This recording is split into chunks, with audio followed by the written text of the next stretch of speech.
Wes, good to see you. Today, we get to talk through the three recreational retirement expenses that you can't afford to ignore.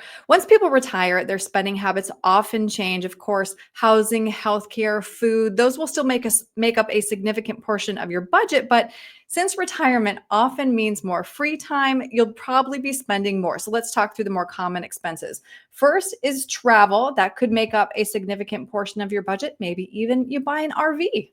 Yeah, perhaps. These are really fun conversations that we get to have nearly on a daily basis with clients because it's all about, you've saved your entire life, right? So it doesn't always need to go towards, just a dreadful expense, but something fun. And it Right. could certainly include some sort of travel, but let's account for it.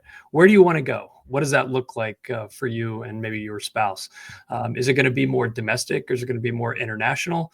Because those expenses can be really wide. They can vary a lot. And if you're just doing something simple, domestic, maybe staying within your state, then you're talking about a few $1,000s to maybe $6,000 per year. But as those trips change and maybe you end up going international and you're flying perhaps first class and you're staying in premium hotels or Airbnbs and whatnot, then that budget's going to look a lot different as far as what that number is going to be. It could be as high as 30,000 per year, just depending on what you want to do. But if we allot 10 to 20% of a retirement budget for most people, that's kind of that sweet spot for to be accounting for each and every year, at least in the years that were your most active, and that's usually the first 10 to 15 years.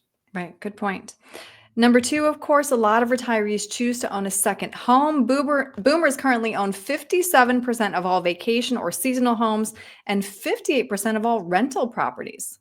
Yes, and probably bought it when interest rates were super low, and many of them are paid off now, right? So these vacation homes, especially maybe it's one that you like to go to a lot. Like I know here in North Carolina, a lot of our clients love going to the mini beaches that we have to offer, whether that's in Mhm. the Outer Banks or just along our coast, or maybe out to the mountains of North Carolina, having a property out there. And these are great cash flow properties too for a lot of people. So they're able to rent it out on weeks where they're not there if they so choose. But those do come with expenses we have to be aware of, whether that's maintenance, property taxes, and insurance, especially those that are on the coast. And unfortunately, many learned in North Carolina this past year, right, with the hurricane, that even the Mhm. mountains are not safe from that sort of thing. So insurance costs have certainly gone up, whether you're in the mountains, the Piedmont, or the coast. Right, good point. And then the last expense to include in our fun money budget would be, of course, our hobbies. Depending on what they are, that expense can vary wildly. That's right. Whether you're in retirement or not, I think the hobbies is really a part of an expense budget that we need to take a look at. But many of our clients, we find, whether that's golf or pickleball, something that maybe it's a little bit more or that is lower cost than what maybe golf is. Those are two very popular things as far as hobbies goes. And we always joke that these hobbies can sometimes turn into cash flow for those orthopedics, right? Because pickleball has certainly picked up, and so have the knee and ankle injuries. But have fun doing it, and just make sure that you account for it. Right.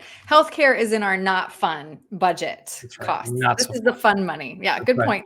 Wes, I really enjoy talking this through with you. It's clear that, again, you focus on the whole holistic plan when helping your clients. If somebody wants to talk through creating a spending plan, what's the best way to reach you?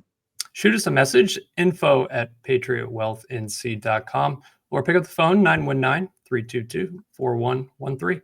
Great. Wes, thank you. Thank you.